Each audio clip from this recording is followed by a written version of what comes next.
A powerful thunderstorm accompanied by heavy rain occurred in Deutschviehstreets, a community north of Graz, on Saturday evening, June 8, 2024, causing major flooding and landslides. The Bosebach became a rushing river, cars swept down the street like matchsticks. "This is a picture of devastation," said one resident who was shocked to witness the flood. Flash floods pushed cars into houses in Deutschviehstreets. Absolute danger to life in Deutschviehstreets. The entire city center is underwater and heavy rains are expected to continue. The A9 is closed near Bosebach, said the civil defense north of Graz.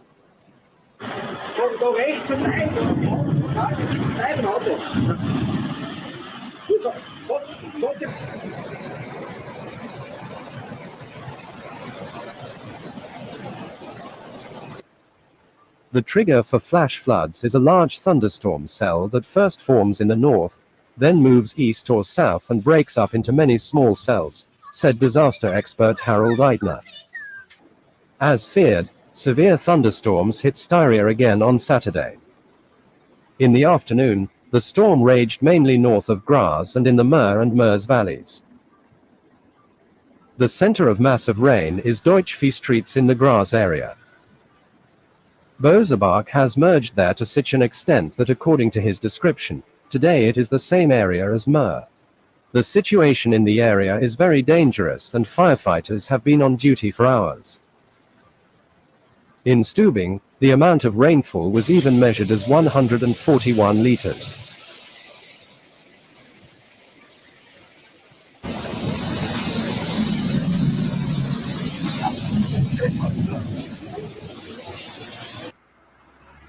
The railway line is partially submerged in water and the city center can currently only be reached by boat.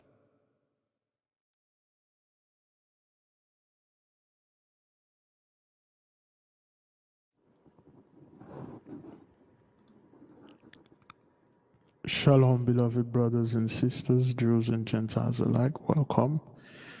Thank you for being here. It is good to be here. This is your humble servant, Big Levi. Great glory to the Mighty One. Again, please give me a 1 if you can hear me and see me well.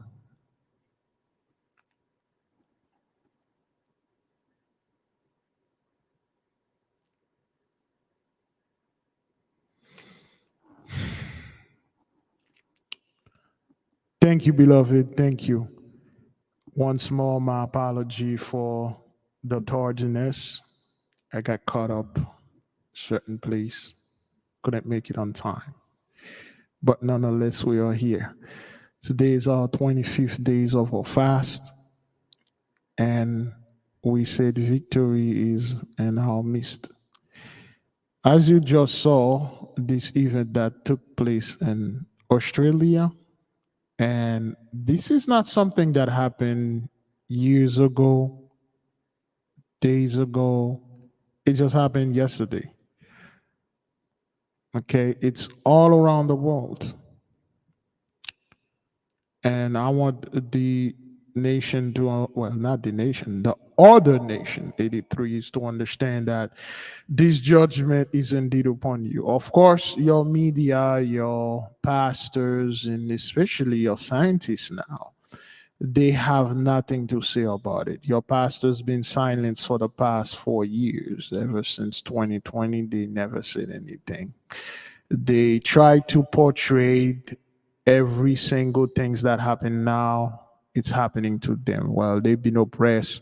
The police closed down the churches and they've been suppressed, and the society repressed them for being Christian. All these lies, and everybody know they are lies. See, back then you had the blessing of the lies. Blessing of lying. You can tell any lie and people will believe you. And they'll know the lie that you said was the truth. Up until now, no one's want to listen to you because all you've been bringing out there is nothing but lies. Okay. Oh, merci. Bon dimanche après-midi à vous aussi. Le dimanche. Le jour de ma naissance. Good. So with all those lies those folks been telling out there, and then people are now seeing through them. You are seeing record breaking heat, record breaking flood, record breaking rain, record breaking snow, record breaking hell, record breaking fire, record breaking temperature. It's everything record breaking because they never had that before. Then again, beloved, when we look at the situation of this, it's all happening to a very specific targeted group of people. Of course,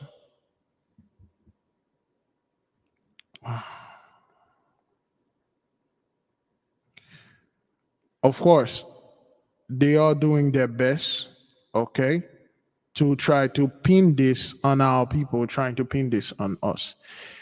There was there is an interview, well, there is a documentary that was made in the 80s. Well, let me see if I can find it, and we will play it for the nation after the prayer. Somebody will just have to remind me to play it after the prayer for the people.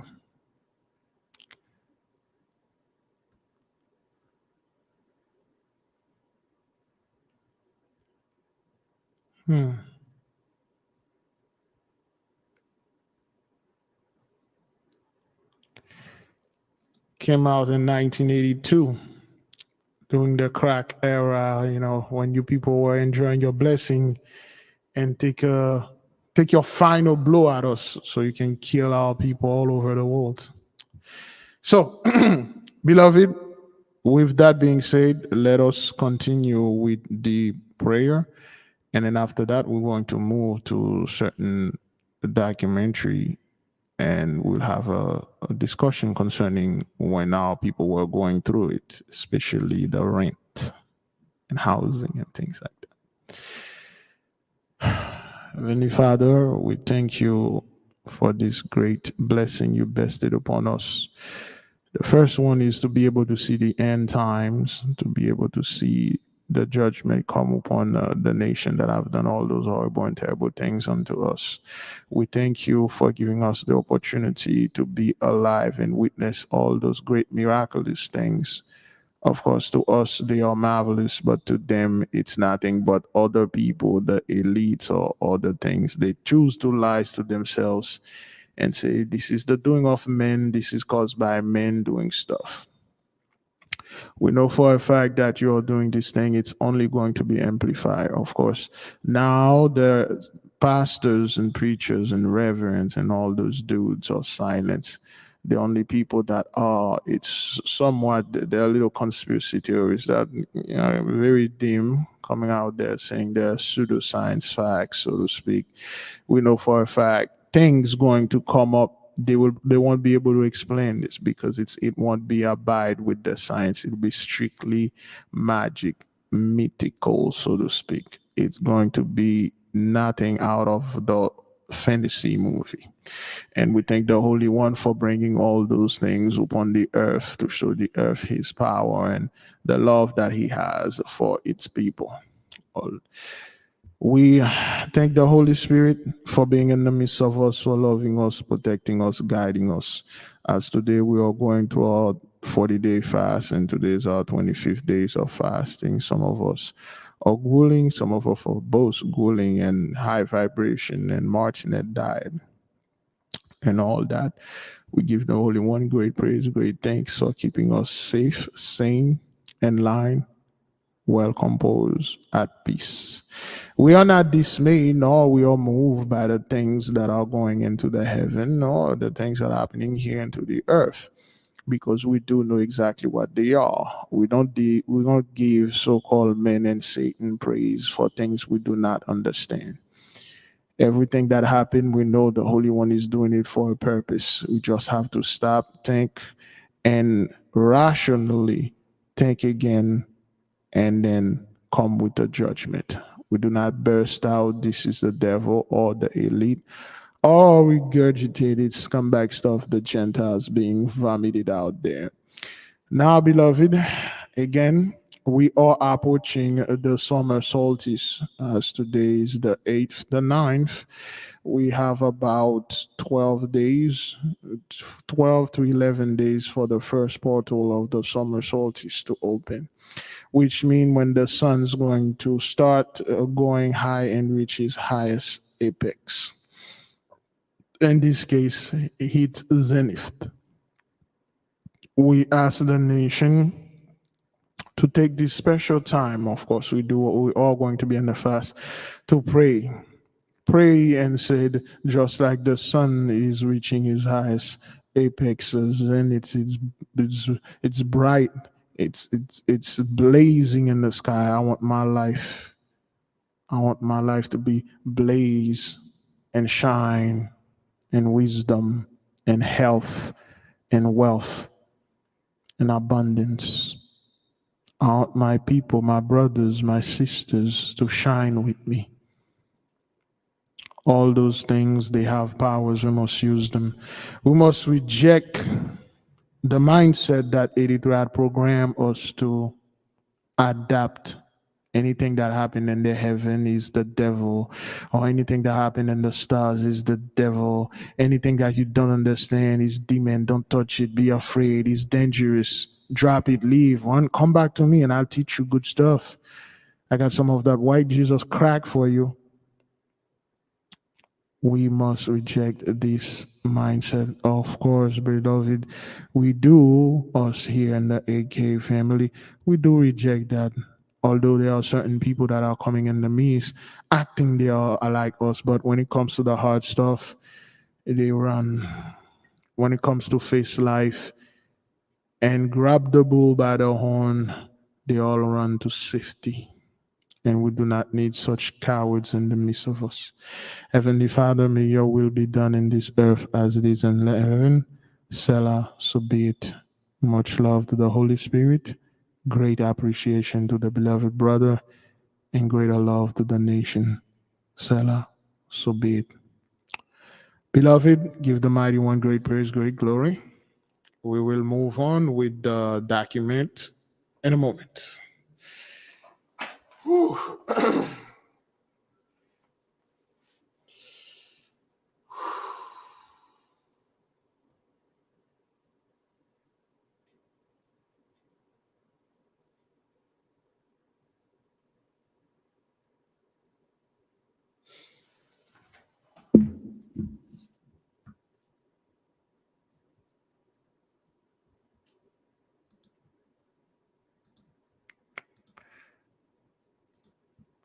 Okay.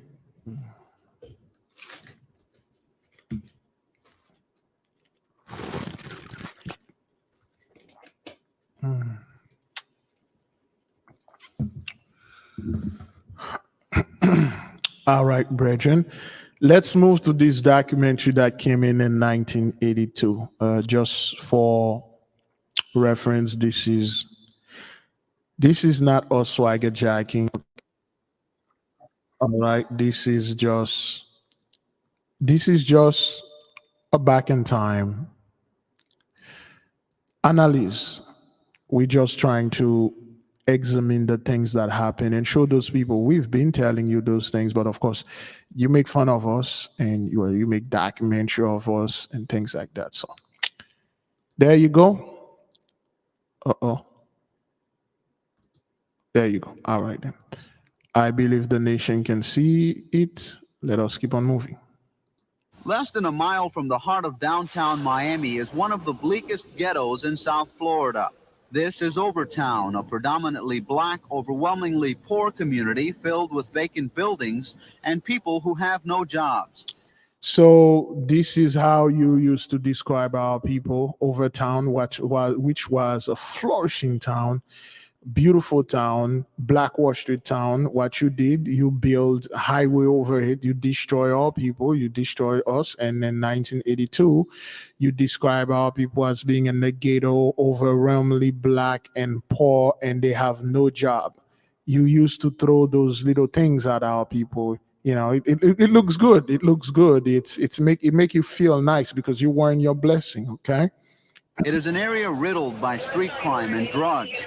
And one of the first things you notice A street area riddled by street crime and drugs, because you put them in there. You did this on purpose so you can show how vile our people were, and you put them in this condition. Of course, we were going through Jacob's trouble. These things you used to do. That's fine. That's fine. You know, you do these things. All right. here are dozens of rundown apartment buildings where people live in substandard housing.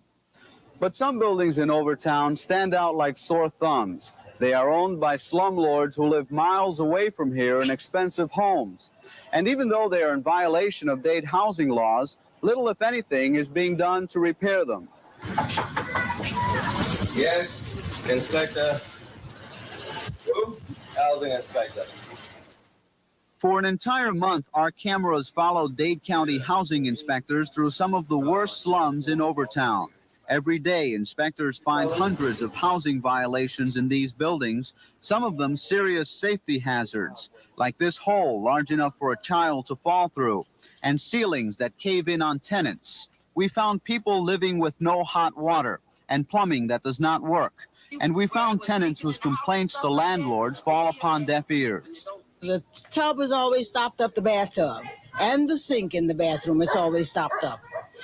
And for now, about 9 months, we haven't had any hot water at all. No hot water. No hot water, period. Insects, roaches, rats, bugs, flies, they all comes in because ain't nothing there to keep them out. Rats in there about that long. How long have you had that hole in your bathroom? About 7 months. Do you ever call the landlord to come and fix it? I done told him about it, and he come out and see it, and he did nothing about it. Dade's Office of Housing and Urban Development keeps records of the worst buildings in Dade County. These files contain the names of slumlords whose properties are repeatedly in violation of Dade's minimum housing code. Inspectors say these slumlords simply use the buildings as tax write-offs and don't worry about making repairs. Why don't the landlords fix them? Because it costs money. And that's one of the reasons they're in that type of business. They're the cheapest kind of people you ever met, as some of these slumlords.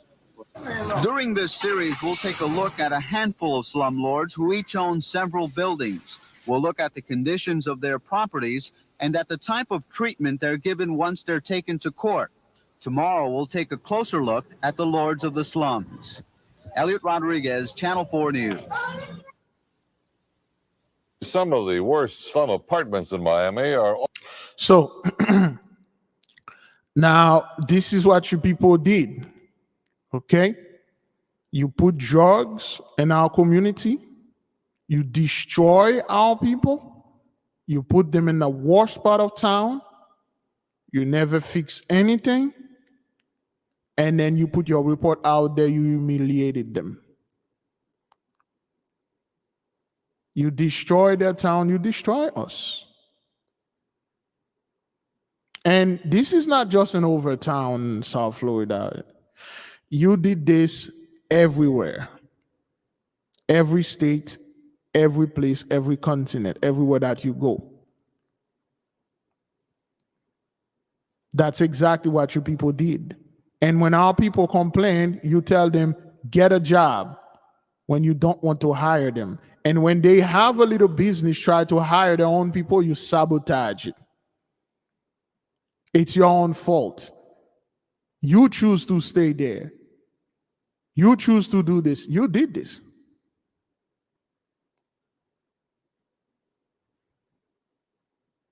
You guys literally destroy our people.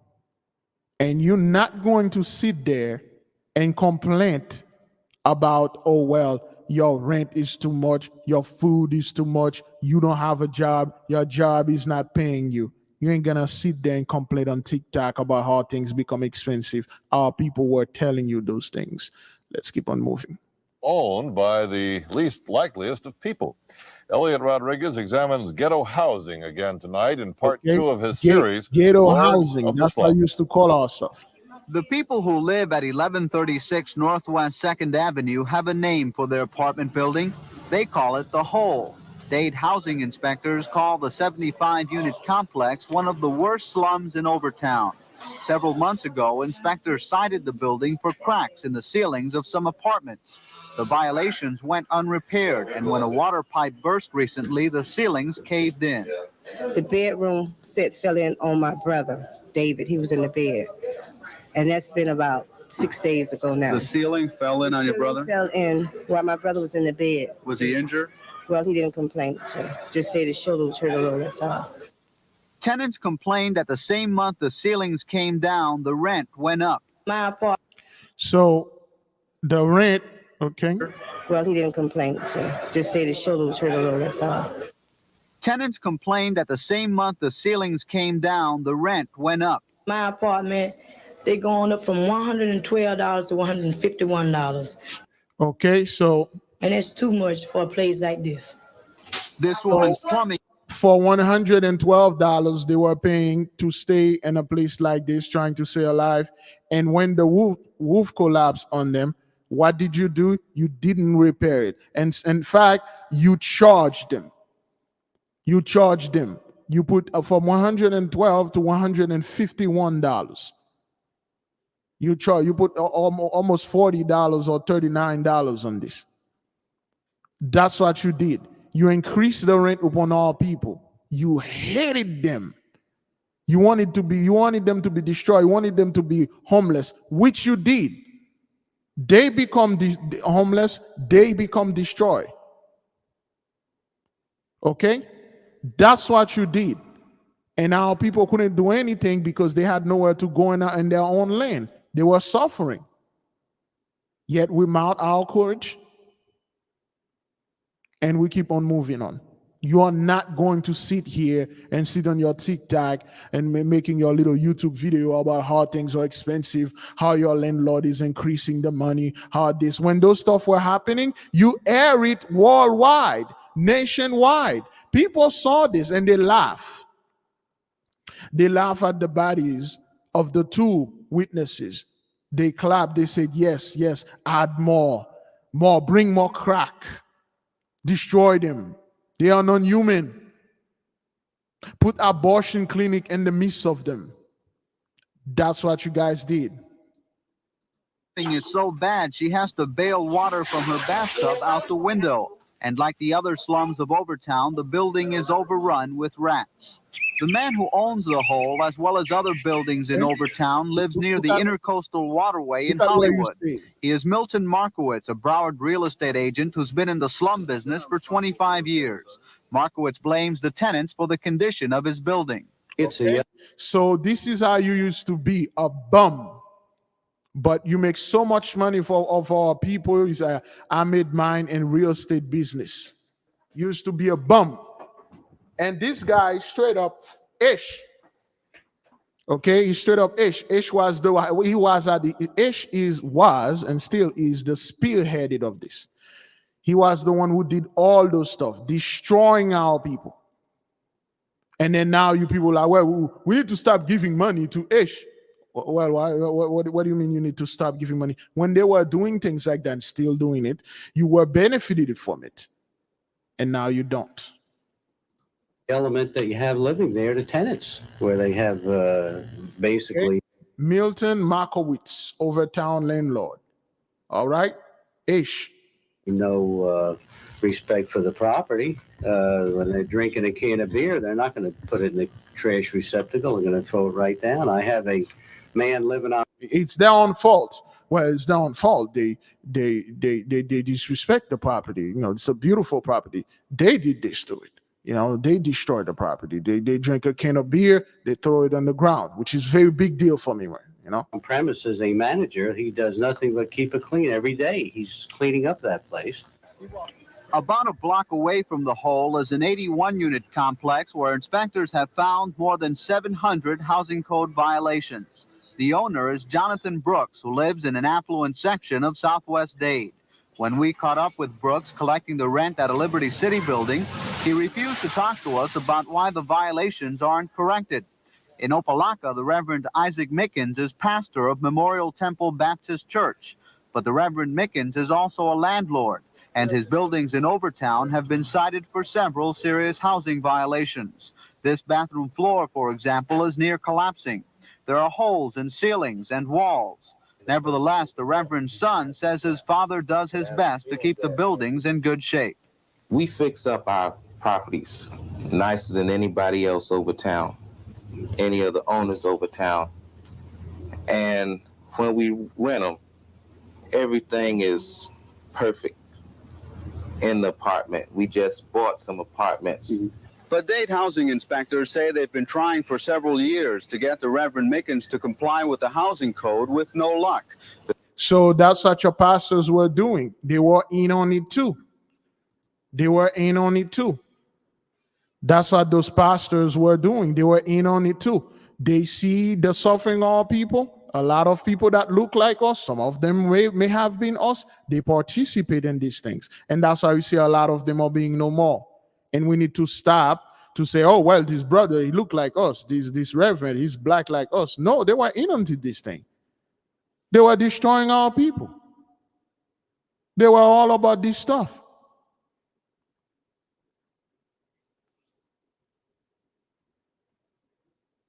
Okay, we have to be serious about this. Of course, the AK, we do know what's going on. But those people, a lot of them that look like our people, they're acting like, hey, when we're in the same thing. Nah, man, while they own the church, they own buildings, they stay far away from our people, and then they do things to destroy them. They are the one that act like they are like us and selling us the drugs.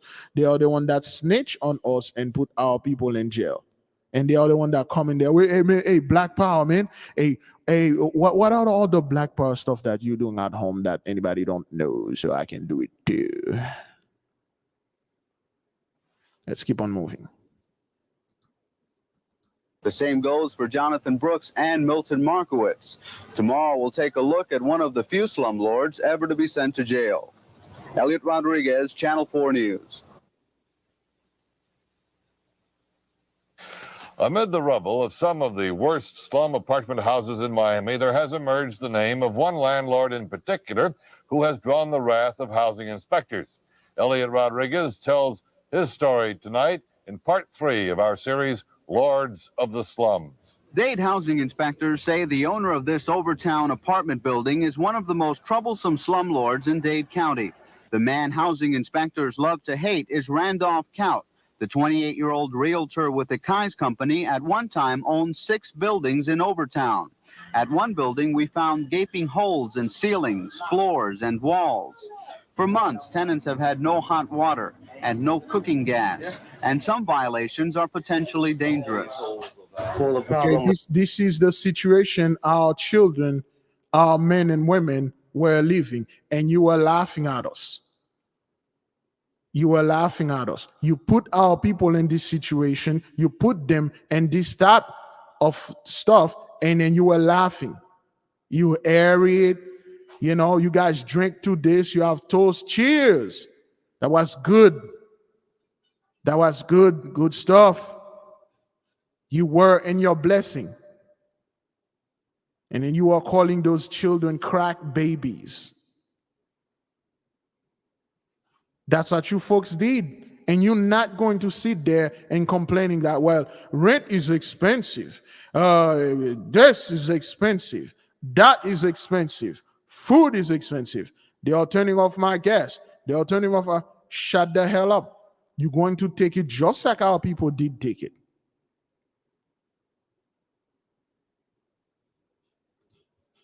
With this outlet is that it's hanging out. The wires are exposed, and if one of these kids should happen to touch it, all right, this is what our people had to go through because they didn't have money. And all right, they have to use a newspaper to cover their own children.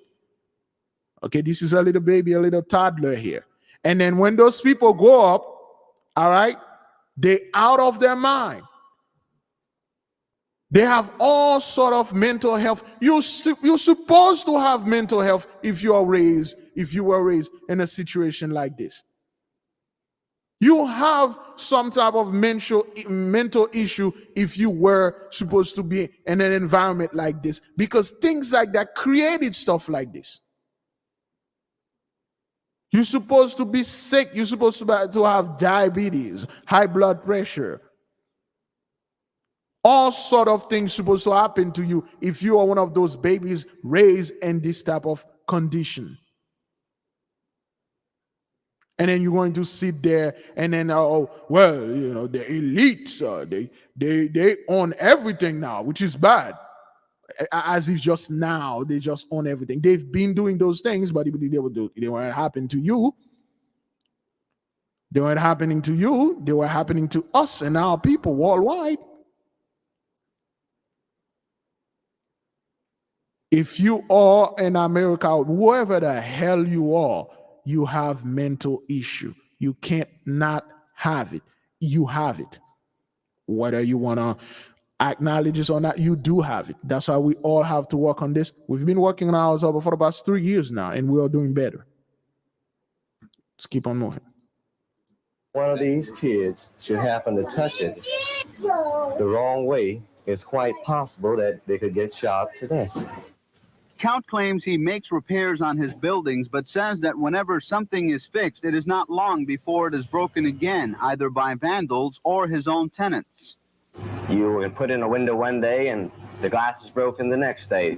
It's not necessarily the tenants that are breaking down the building, but it's the neighborhood that's breaking down. It's what we call street lords. And street lords or street kings are ordering their people to go out there and strip certain buildings. It's a fact that buildings are stripped every day. But Count... So this is all the lies you guys get. You see what you did? You bought the drugs, okay? You cut our people off from the economy. You don't hire them, and the one that you hire, you don't pay them, and the one that's been in jail, they can't work the way that they're supposed to work. So what the hell you want them to do? They have to cannibalize others. We live like cannibals. We destroy each other's, breaking into other people's house, okay, do stuff to one another because that's what we had to do to survive. And you were the cause of this. You did this. You did all those things. All right? That's what you people did. And then, of course, you're going to sit there and lies. Tenants give a totally different story. He's not cooperative. When you ask him about something, you try to get him to fix something, he has a nasty attitude. He doesn't belong in the public, period, because he has no way of talking to anyone. Regardless of how you talk to him, he wants to give you some kind of nasty. He is nasty, very nasty. He's not a nice person. He says that he makes repairs and the people break it down. He doesn't do a damn thing. This summer, Count evicted 30 tenants after they withheld their rent because of housing violations in their building. Conditions there were so bad, Judge James Rainwater sentenced Count to 60 days in jail. That and a 30-day jail term by Judge Robert Deal are under appeal by Count, who claims he is being unfairly singled out by housing inspectors. I'm not a slumlord. I don't even know what the word slumlord means. I don't rule over people. I'm not a king. I'm a human being. Those people there are human beings. I don't rule over people. Before Randolph Count, housing inspectors could not remember the last time a landlord was sent to jail. Tomorrow, we'll see what happens when a slumlord has his day in court. So that's what you people did. Okay? That's what you people did. And then you do these things, well, you did these things worldwide, and that's why all those things are happening worldwide.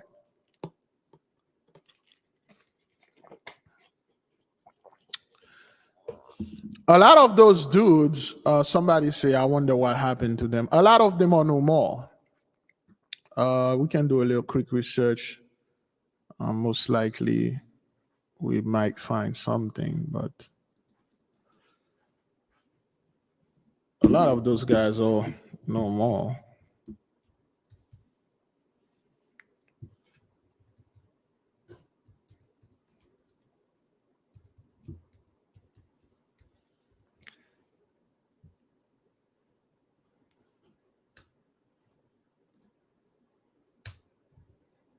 Oh.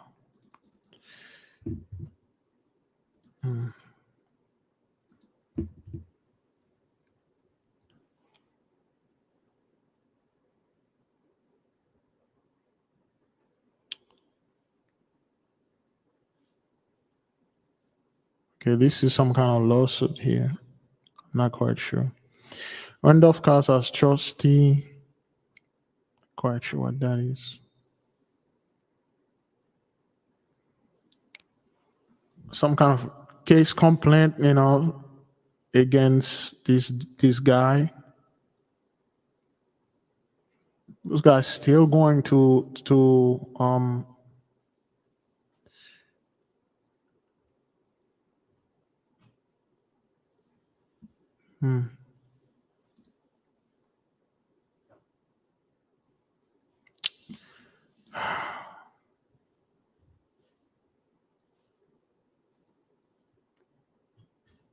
no, this is not the, what the hell? No.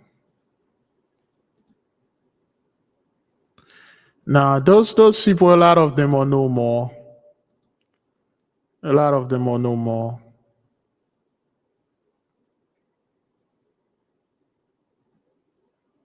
Yeah, a lot of them are no more. They are no more. Excuse me. And that's what happened. And you people not going to sit there and try to act like, oh, well, everything's so hard right now. When those things were happening, you were glad. You just sat there and planned everything because you were in your blessing. You could put a rat trap in the hood and you kill a black man. Now, the same trap that you put on us, we survive it. That's happening to you. Yeah, those guys they're gone. They're gone. They are no more. They're gone. There are a lot of stuff that I did research. I found out a lot of those people, they gone. Their children are all messed up. Their wealth go back to the government. They gone. Some of them, they never had any kids. And the one that they have, they are junkies. A lot of them are gone. Yeah. Yes. Jacob Trouble did a number on us. He did humble us. And when you look at things like that, beloved, and people gonna tell you, well, Big Levi, that's nothing. We're gonna have to go through this, but worse. What else they gonna do to us? Like, not fixing our place, put us in in the ghetto, put us back in the hood, take I don't know, put us in slavery again. Is that what that is? Is that what they're gonna do? Jacob Trouble, FEMA going to take us and put us in camps, and FEMA are going to gas us and stuff like that. The same garbage gives you that chip. Is that what that is? They're gonna give you a chip now, huh? Get out of here, man. This is some of the things. And now when you see the massive 988 that are going around, when you see this massive number of people that are no more, the excess death, because you are all collectively agreed upon this, you sat there, you turn your face away, you act like you didn't know what the hell was going on, you good, and now we are doing the same thing to you.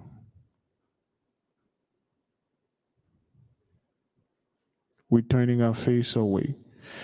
One of the main reasons you people, of course, are moving to the hood, and it's not because like you love us, because you cannot afford it anymore. You cannot afford it. Things are bad now. That's right. FEMA is way too busy taking care of those folks, man. Hurricane make them homeless. What do you think? You think those tornadoes that destroy hundreds of homes over there, possibly thousands of them, they quickly already rebuilt? Or they find a place like they say, well, that was my summer home. Let me go to my winter home. Oh, that was my winter home. Let me go to my autumn home. And nah, man, they are homeless out there. And not everybody's helping them. They're proud. They come out there, we are going to build. We are strong. We are this. No, you're not. No, you're not. You were strong because of the blessing. Let me play another video concerning Japan.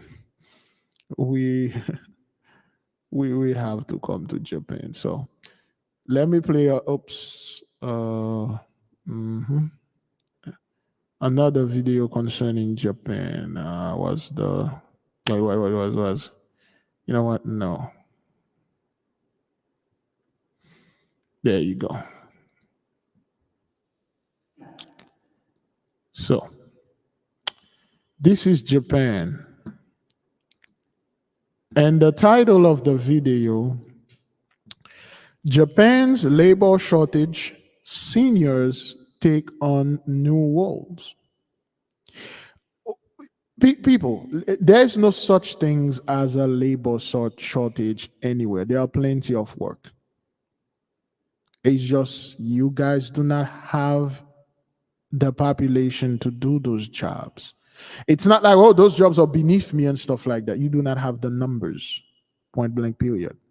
So here's a question for you. Until what age do you want to work? Some of you may already have a dream retirement plan, going on long-awaited vacations or pursuing hobbies you never got around to back when you worked 9 to 5.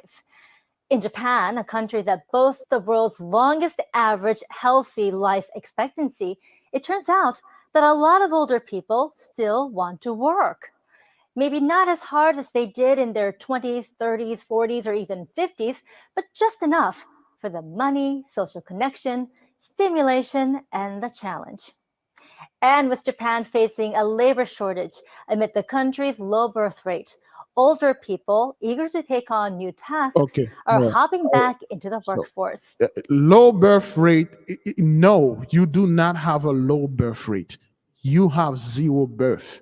You don't, you people, man, there is nobody being born. It's not like a low birth rate mean like, you know, a few kids born here and there. No, you not having any birth at all. And all your youngs, they are not interested in anything like this because the blessing is over. Point blank, period. Here's a look at what's happening. 61-year-old Tanaka Masanori is arriving for his first day on the job. It's also his last. For the past 4 years, he's been doing one-day work in a variety of places. On this day, he's working at a restaurant. It's a one-time gig. Tanaka finds his work through an app. Companies post openings, and users apply for shifts that fit their schedules.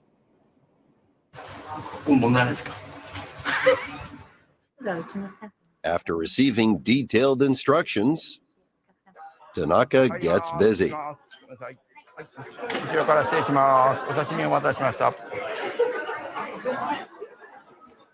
Tanaka's desire to work nearby for a few hours and the restaurant's need for help with a large party matched perfectly. He spent the shift serving guests and cleaning up after the meal. Our customers tend to be on the older side as well.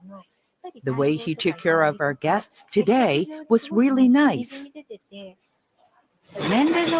Even at his age, he works energetically and efficiently. We'd love to have you back. Thank you for your work today.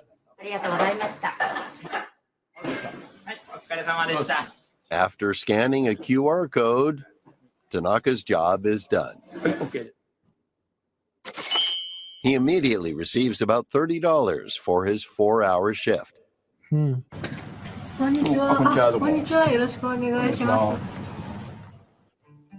Tanaka has worked some 1,000 shifts over the past 4 years. He retired 5 years ago after a long career at a financial institution.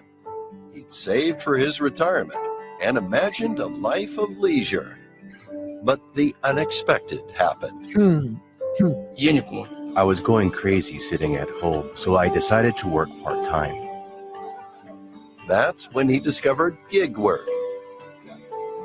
He says one advantage is the hours, which are entirely up to him.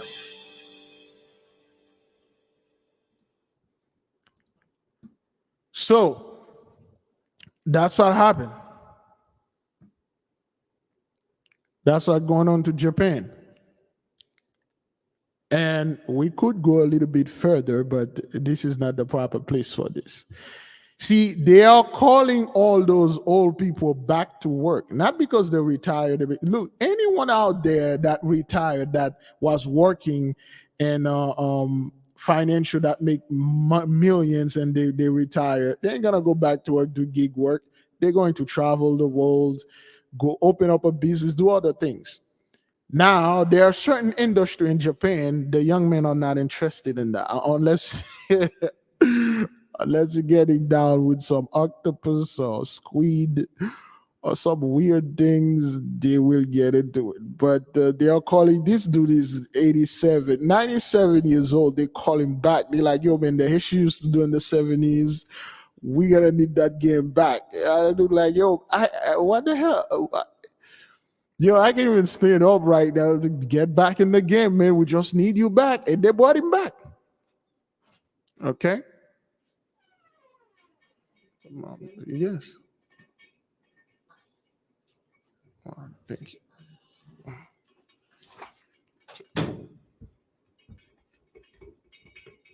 Excuse me.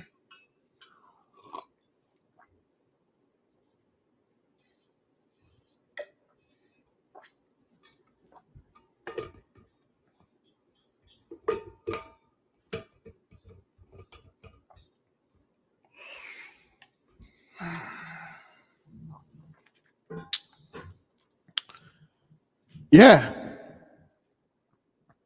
Okay.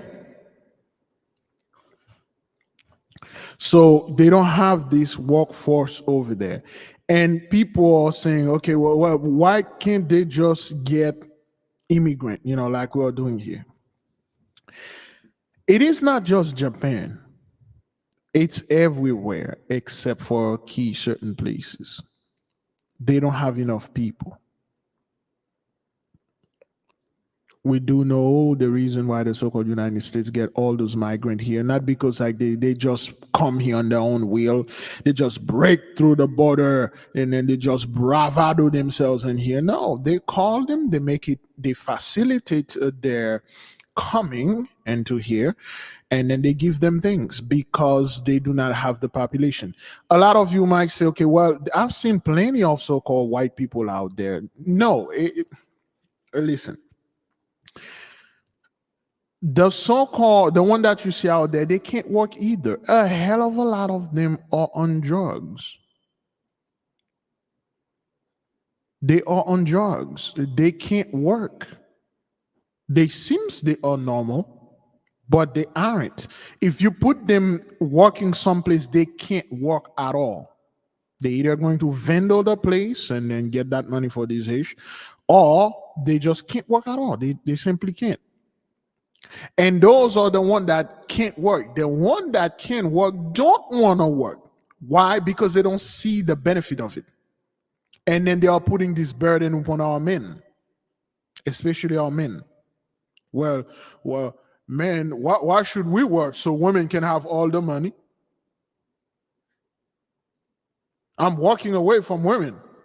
And a lot of our men are copying, say, well, me too, man. Hey, you know what? I'm going to move off grade, live in a tiny house, save as much money as I can, and then when I turn 65, I'll enjoy life.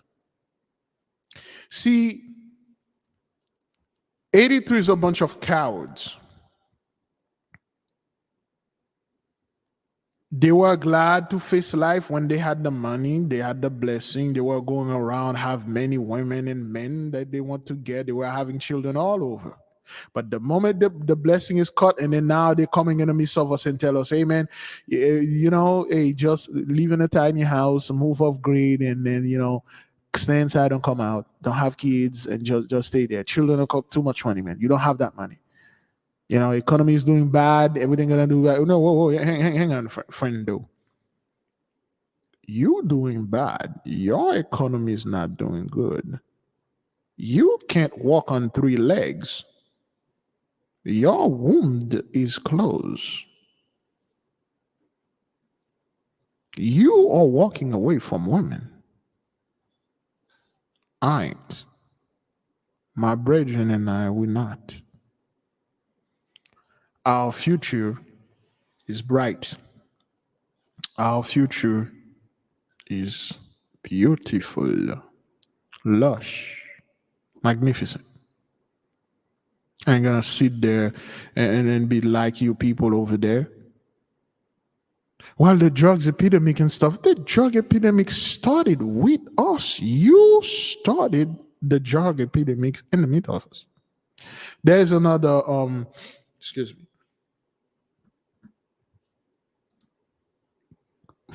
There's another oh boy, not documentary, a report that came out.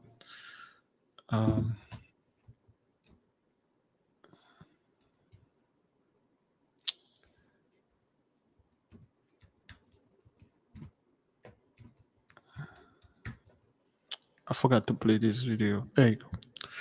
I believe it's this one. Reports of a new so-called zombie drug. Police and medical officials in at least 9 states now sounding the alarm. NewsNation anchor Natasha Zuves is in the newsroom with more. So Natasha, what do we know about this new drug? Hi there, Nicole. It is concerning. We are tracking this new drug triggering overdoses. And you may remember the previous so-called zombie drug called xylazine or tranq. Well, now officials sounding the alarm, as you say, about this new zombie drug that is 100 times more potent than xylazine. So this new drug is based on the animal sedative medetomidine, worsening scenes like this one in Philadelphia. That's what it is. And that's why we are seeing things like this. You started it. And what are you going to do? You're going to offer this man a job? Is that what that is? Huh? Was that what that is? You going to go ahead and then get this dude a job and say, hey, you there, fellow. Sit at this desk and do this financially complicated job. And then you will get paid. We need you to boost the economy. You think this dude is in a condition to do that? Get out of here, man. On the animal sedative medetomidine, Okay. worsening All right. scenes like this one in Philadelphia, the Kensington neighborhood. Okay, remember when our people were living in those slums? Remember when you were making fun of them in 1982? And now look at you. Already overrun with tranq. And this medication is designed for animals most typically. It is now cut, though, with drugs like fentanyl because it makes it more sedated. There you go. See, those dudes that you're seeing here were children too in 1982. They were little kids. They were enjoying the blessing with you, going on their little vacation and stuff and things. And then now they don't have this blessing anymore. And then they go for this stuff. Both of them are smoking and both of them, well, all of them are addicts. Users may perceive the hit as more powerful, but with high doses, the heart can. There you go. That's what you did. You destroy our people. Now it came back on you to hunt you. See, in 1982, if you even see somebody in broad daylight like this, look like that, the police would have already been called. The SWAT team would have already been enemies. The news would have been there. And then politicians would have been all over making a huge deal out of this. And then our people would have been beat, arrested. The person that called the police and reported would have get arrested. Okay? The one doing the drug would have get arrested. And the next thing you know, people would have been stopped and frisked, arrested, and put in jail. That's what would have happened to our people.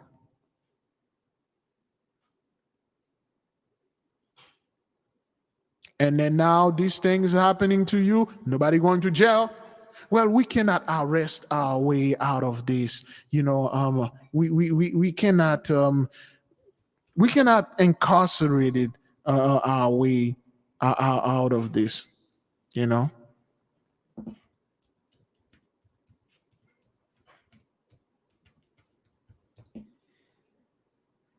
Okay.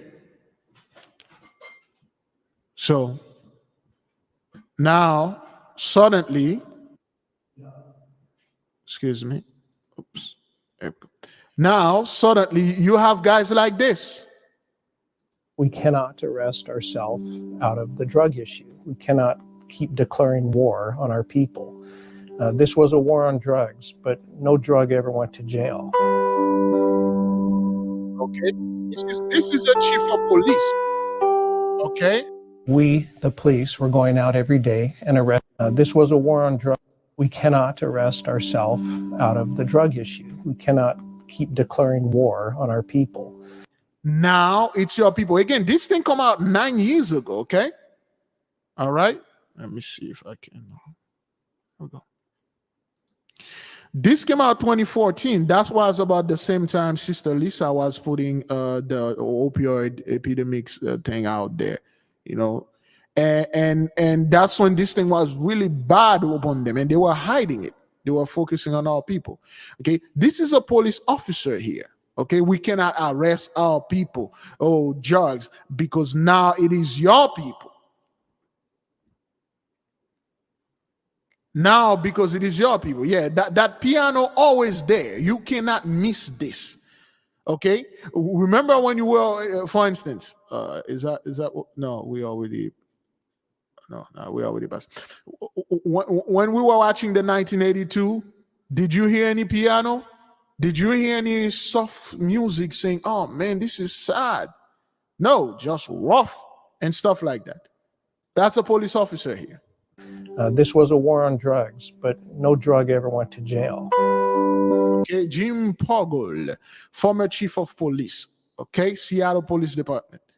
Okay, former chief of police. You think this guy wasn't there in the 1980s, 1982, arresting our people, putting them in jail, do all sort of things to them? And suddenly now, well, we can arrest our way out of this thing. All right, listen to the piano. Listen.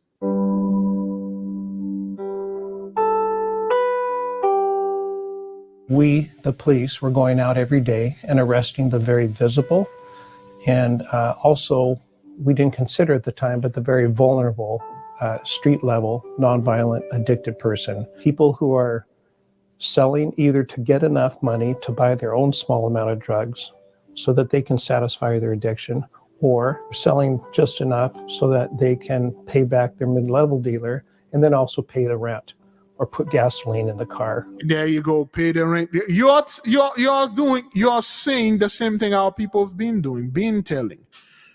You cut them off out of the economy. They have to find some way. Many of our people that were selling drugs or slinging this thing wasn't drug dealers. They were just doing this thing for the money. In fact, most of them that were selling drugs were not selling drugs because they were drugs addicts. They were selling it because of the money.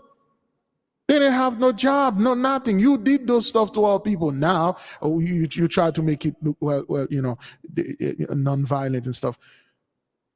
Your Hillary Clinton came out there, called our men super predators. You make it seem like anybody that even use drugs, selling drugs, they are violent criminal and they should be dealt as so.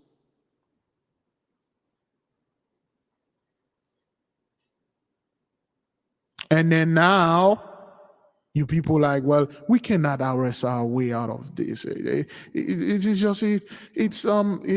bad. People are not violent. They are not doing this because they are crazy. They are doing this because they have to. They are it's addiction, you know, mental stuff. Do this issue.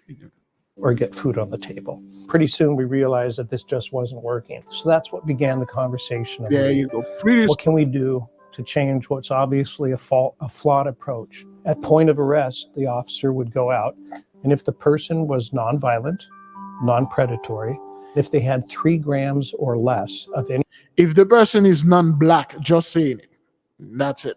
Any drug, and they were amenable to treatment, they were offered jail or treatment. And about 85 to 90% of the people chose treatment. So we were born and raised as police officers. If you break the law, you go to jail. Well, yes. End of story. It took all of us a lot of time.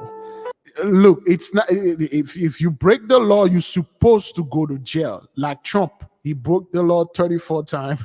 That's like the 34th time they caught him. He's supposed to go to jail because he broke the law. The law is the law. But whenever this thing applies to you or people that look like you, especially you, this guy is saying this. I mean, look at the fellow. I mean, Lodges. Look at that guy's face, man. Look at all those red pimple and stuff like that. This guy is on something. His children, his wife, or his family is affected by this. His friends, his people. Now, if you break the law, we're gonna have to talk about it. To really wrap our minds around the concept of harm reduction. Police are members of the community, and the community are the police. And they knew who needed help, and they had always been frustrated that you could only help someone by arresting them. It certainly costs less money to put someone in subsidized housing and give them job training and treatment than it does to put someone in prison. I'm not saying that LEAD is the answer. Every week we find out something that we need to fix or adjust in LEAD in order to make sure that it continues in a positive direction. And this is not the cure-all to addiction. This is not the cure-all to homelessness. Listen to the piano, man. Or people who don't have jobs. But it's a better response than what we were doing. So, okay, because you got that happening. That's why. With high doses, the heart can slow and fail, causing sudden cardiac arrest. So I do want to show you this map tracking the spread of this. The Center for Forensic Science Research and Education releasing their findings. It is moving its way across the country. First reported in Maryland towards the end of 2022, and now it is in at least 9 states so far impacted by this new zombie drug. The latest centers are in Pittsburgh and Chicago, both seeing large-scale outbreaks of overdoses from this. This new zombie drug, Nicole, does not respond to naloxone, only worsening the current fentanyl epidemic, which the DEA says is the most dangerous and deadly drug crisis we have ever faced as a nation. Nicole. All right, Natasha, thank you. Thank you for watching. So, what seems to be the problem here? What seems to be the problem here? Now, suddenly, people don't want to deal with this the way that they used to deal with it. Well, we have to understand that this is not something we can arrest our way out of it. Well, you did it with us. You criminalize our people, you destroy us, and you are not doing those things by accident. You are well aware. You draw the plan. You made it like that. And suddenly now, this thing is happening to you. Oh, well, you know, I feel that good. See, this generation of the people that are into this thing, you lost them. There's nothing you can do. We can't recall them. You can't erase them, and you can't take these drugs off the street. There's too much money in this thing. This thing, the drug business become a monster by itself now, man. Back in the 80s, you know, this thing was quarantine in our community. That's what it was. And you used to come in our community and get it. Now it's everywhere, man. The drug business is the biggest business in the entire world. It can't be stopped. Can't be stopped. So that's why you have these things going on around the world. That's why you have this epidemic of these drugs. Now you can stop it to a point, arrested all those people, but you can't, because if you arrested all that you have in the street, there won't be any one of you left. If you arrest all drug dealers or drug people that you were doing in the 80s, 90s, they won't be you will become a very, I'll say, exotic. When people see one white people, they're like, there you go, there's one. Wow, amazing. Get the camera, honey. Get the camera. Oh my God, make sure you take all the shot. Hey, you. Hi. Give me a little wave. Wait, honey, make sure he doesn't have any fentanyl in him, okay? He can throw it on you. Hey, hi. How you doing? Oh my God. Are you all right? Is the sun burning you? Is it okay? Honey, take another picture. You'll be an exotic, because people will like, wow, there's actually one of them. Hey, we can take you to your other fellows, the few of them that are left, because there won't be a lot of those folks are in drugs. They are like heavily into these things, and they can function like the way people think they could function. You did this. You did that. You came up with all those things, all those machination of evilness, and put in the midst of our people to destroy them. They destroy you. You are destroyed. And you're never, ever going to build back again. Like you're going to get a second blessing, or you're going to bring some form of Jacob's trouble upon us. No, this is done.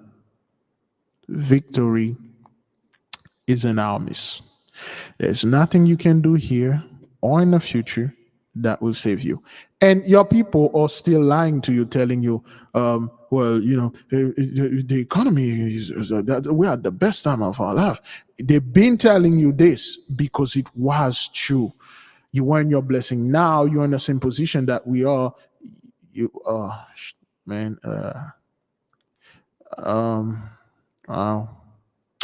I don't like this anymore. I refuse to work. I refuse to date. I refuse to have children. And most importantly, I want all black men and black women to do the same thing. If I'm going down, I'm taking everybody with me.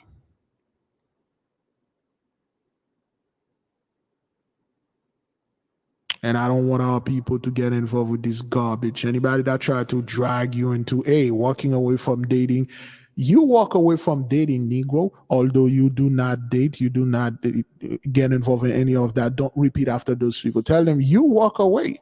Especially when another man try to, hey man, women are bad out there. Nah, Negro, your woman is bad. I got plenty of women out there. They all want me. I'm just too busy doing other things, I'm planning to have 6, 7, 8, 10 kids with different women. And they will sit there, they will be shocked, like, how dare you? How dare you sit over there and saying that you're going to have things that I can have? Not because of the economy, because I do not have 3 legs like you do. I can do a spin tap on that last one. How dare you? Always respond to them in that manner. And then you'll see the conversation will die. You will close this conversation in a fraction of a second. The same thing go for you women. Oh, I can't wait to have 6, 7 kids on my own. I love a house loaded with them. Although you don't want them. But when you're in the midst of them, you say things like that. You'll see your white woman, whatever woman, she will just quickly, they won't never talk to you anymore. We have, Big Levi, you have to tell the people, they have the ability to have 30,000 a baby factory and stuff like that. They are producing baby. Yes. Yeah, whatever, man. Yo, whatever that you say, son. Whatever that you say. Okay. So yes, those folks will become incredibly rare to see. Incredibly rare. Because days and days there's less and less of them. And the government is there lying to them, keeping them distracted. Well, R. Kelly, Bill Cosby, wow. The Puff Daddy did something 2016, like 8 years. 8 years. We need to talk about that. Oh man, Puff Daddy, man, this guy was out there putting cowboy hats and make men ride his mechanical bull. We need to talk about that. That's like the biggest thing out there. I know you have a problem with your rent, but take a load of this. How about that Puff Daddy thing? That surely will pay your rent. See, back then you used to be able to do this garbage when our people was, and they get distracted. Now everybody like, yo, you better get out of my face with this nonsense before. What about Taylor Swift? Taylor Swift is, he is hanging low. We should talk about this. Big Mike, Obama husband, he's hanging low. Yo, you better get out of my face with this nonsense. See, now all those lies and distraction that you're coming to, now they are irritating you now. All those buffooneries are irritating you now. See, our people really don't care about whether, especially also here, if you come with this or with that. You are antagonizing pain because the blessing is over, point blank, period. Not because like, oh, well, well, it's because of the economy. It's because of the elite suck up of the wealth. There are plenty of wealth out there. All around you, there are wealth. Just like that little white girl that told that little black girl, I wish I could buy you for the price you think you are worth, and I would sell you for the price that I think you actually worth. See, wealth is everywhere. Oh, well, it's the economy. It's like the economy is too hard. Okay, well, what if control the economy, man? Like who was in all those financial places? I don't know. I don't know who's in there. Don't tell me. I don't know. Black people are in charge. Now you black people are in charge. You black people control the economy. You control these things that we're calling inflation, which is just like they explain the Big Bang theory. You black people do everything now.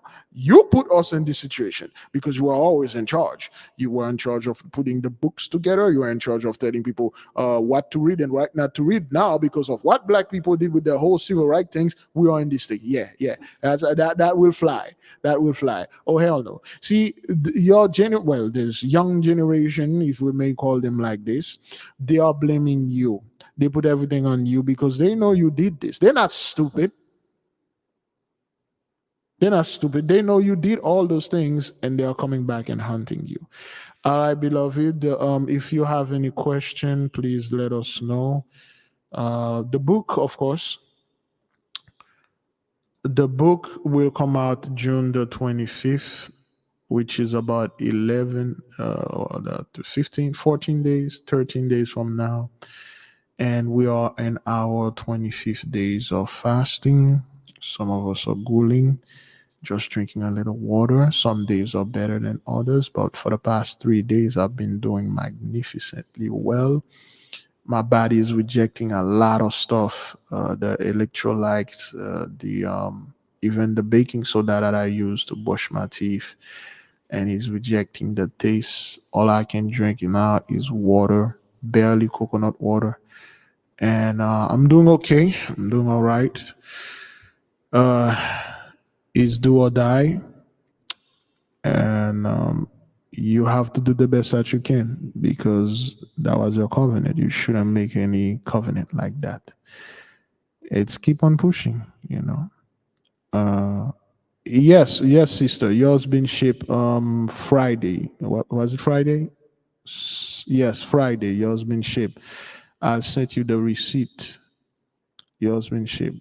You should receive it. Well, since you're in quiet. No, you should receive it Monday or Tuesday. Tuesday, probably you should receive it. Everything. So, yes, years of backed up stuff are coming out. The past few days, things are coming out of me like, what the hell are those things? How on earth I had this thing inside of me? How long that thing was there? Okay, what is that? What the hell is this? When things like that happen to you, when you start seeing stuff that shock you, you have to say, this is part of it. I have to go through that, And those things, beloved, those are the things that stays for a few more years and they cause the cancer. Those are the things that stay for a few more years. They cause the diabetes, the high blood pressure. Oh my God, I forgot all about this. Sorry about that, beloved. Before we go, let us share the blood pressures. Brother Prime, it's 60 flowers. Oh boy. Sorry about that, beloved. I completely forget about this. My blood pressure this morning was 119/77, pulse 62. Yesterday was 115/77, pulse 65. So I'm averaging 120, 115, 119, around things like that. So Today I got caught up in things. I couldn't finish the steps, and my steps is 2,647. I have not now. By tonight, yesterday I was yesterday I did 6,047 steps. So by today, preferably tonight when the sun go down, I shall finish my 5,000 steps and stuff like that. So, all right, let's read right quick. What do we have here? Brother Prime 120 over 57, Paul's 58, 2,000 steps. Renana is 115 over 75, Paul's 74, 15-minute stretching and walking day today. All right. Sister Debbie 128 over 65, Paul's 50, 10,500 steps. Wow, magnificent. Chosen one indeed, 98 over 81, Paul 1,238 steps so far. All right, Sister Cindy, listening and driving. Drive safe, sis. Sister Lily, 125 over 69. Ordering new step counter. Watch, you should do this. Special Child is 126 over 86, Paul 68, steps 5,017. Yesterday was 10,004. That's good. That's good. Good. Do your steps, man. Do your step. Keep your eye on your blood pressure every day. You know, you shouldn't find out your blood pressure is high when you go to the doctor. You should find out if it's high now. And then if it is, let us know. We'll help you through this if we can. Sister Woslin, Star City 7,882 steps. Good. Sister Woslin 135 over 81. Paul's 58, averaging 7,200 steps per day. That's good. Yes. I haven't taken mine yet. Take your blood pressure every day, beloved. Every day. Every day. You take your blood pressure. Make sure you keep an eye on this thing until it got to a point. Now, mine is averaging 115, 109, 120. You know, the highest I had it was 130 because of something that I was in a situation that raised it up. But do the best that you can. Okay, Sister Barbara Dukes, 14,505 steps. That's incredible. Do the best that you can. And the people with diabetes, do your thing. Take your diabetes thing. And we are working on something with a brother. If we have good results, we will have something for the people that have the diabetes. Like I said again, I won't be able to speak too much on it. I can start the fire and the rest will just control it.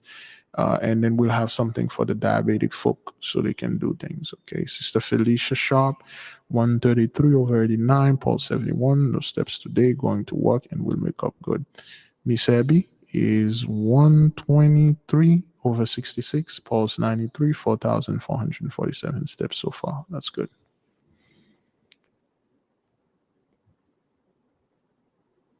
Do the best that you can. Sister Lisa Marie Housey, 108 over 76, Paul 63, 2,000 steps.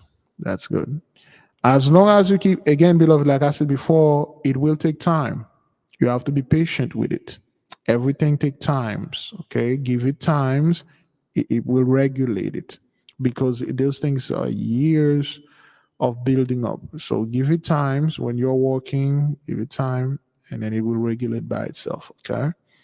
And then, of course, it's on your age. Good. All right, then. All right, beloved, we'll leave you in peace. We'll leave you with love. Tomorrow, we'll see you for the fast in the school. And, of course, after the fast, we'll take a hiatus to catch our strength and catch our mind and do the thing, okay? Shalom. Go in peace.